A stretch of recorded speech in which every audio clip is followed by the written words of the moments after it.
All right, I'm gonna do some video legwork before we take this actual I guess poll from Kahoot.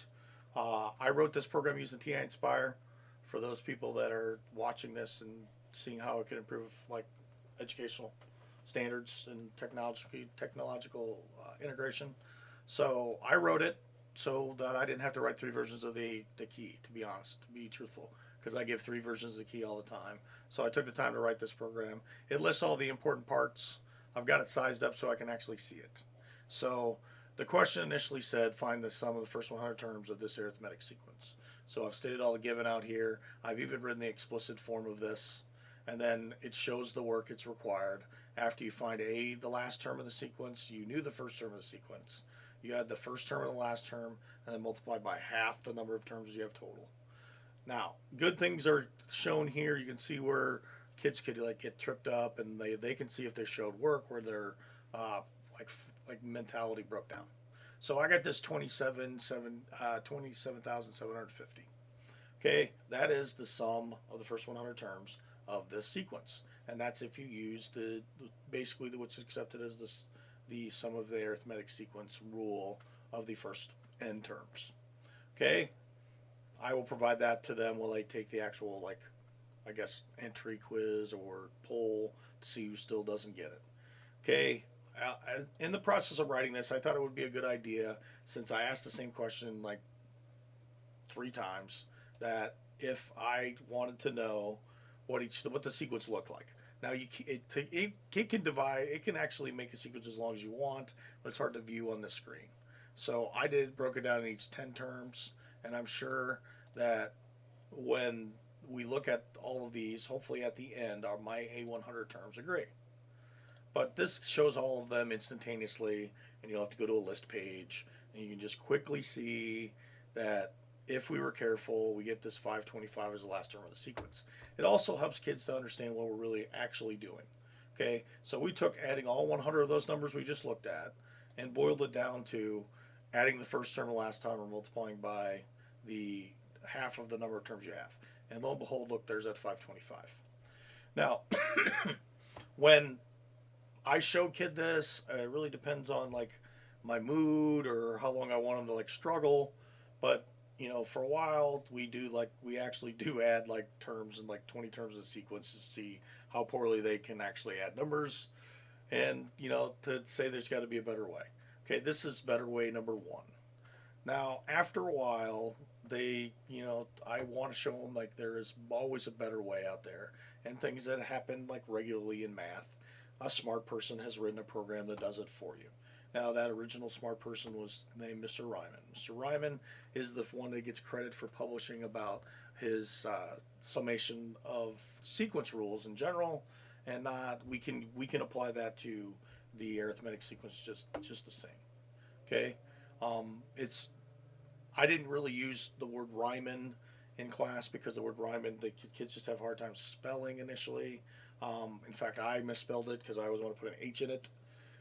After I pass back their exit slips, I will probably use it as a hook to tell them that this guy was cool enough that his name gets put in math books, and that doesn't happen very often. And when it does, you're usually one of those incredibly gifted, nearly alien mathematicians. Okay, so we're gonna go right back down to where Mr. Ryman gets involved, and Mr. Ryman gets involved when you use the summation symbol. This is the summation method of doing what we just did with the, I guess, arithmetic sum of sequence rule.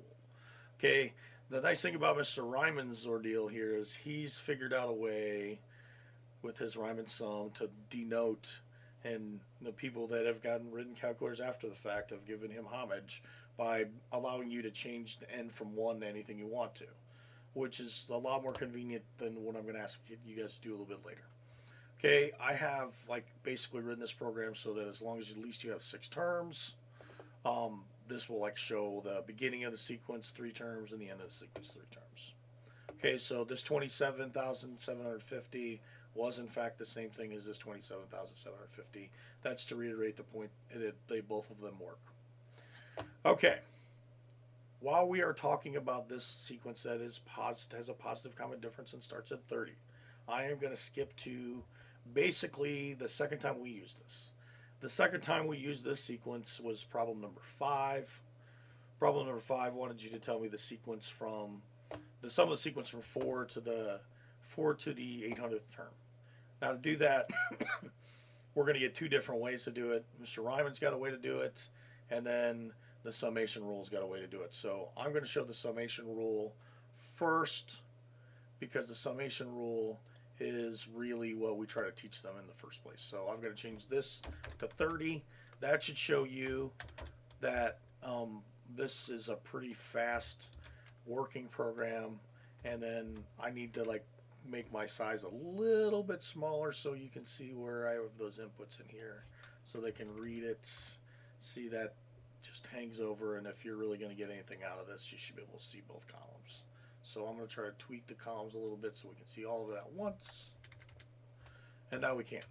And then I've not let kids mess my stuff up here. I've defined all the cool stuff far away from this. Technology note, when you write input programs, don't put the programming in a place where, you know, somebody could carelessly mess up your typing.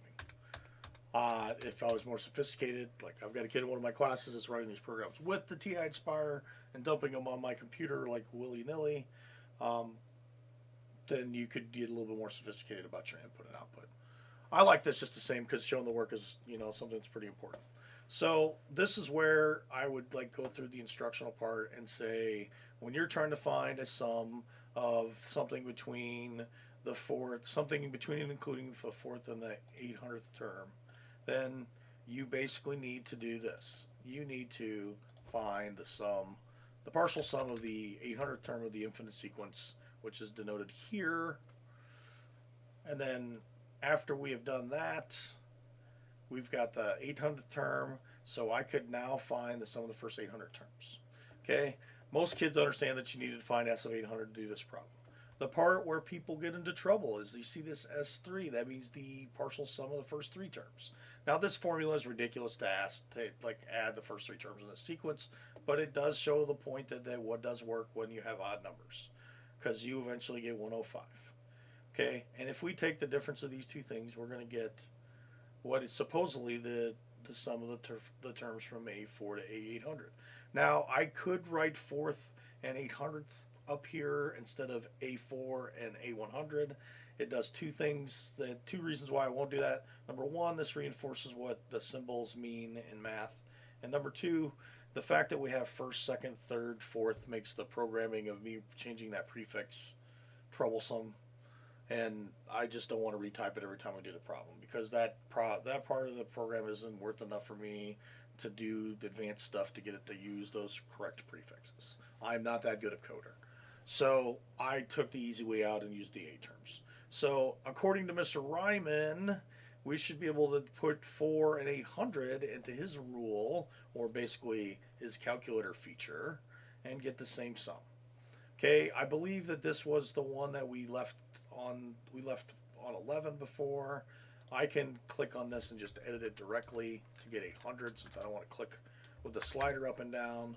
After I get the first 800 terms, then I will change this. Okay, that was that number we had before. The nice thing about this is I can dynamically change the upper and lower boundaries, and if I change that other boundary that to 4, then we're getting this number right here, which I hope was the same number as we got down here. And it is.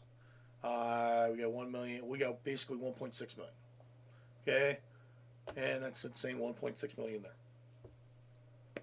Okay, that is how you can use your combined technologies to create videos and whatnot. And I think that, you know, that's a pretty good review before they would take this particular quiz or this particular poll to see if they could do it.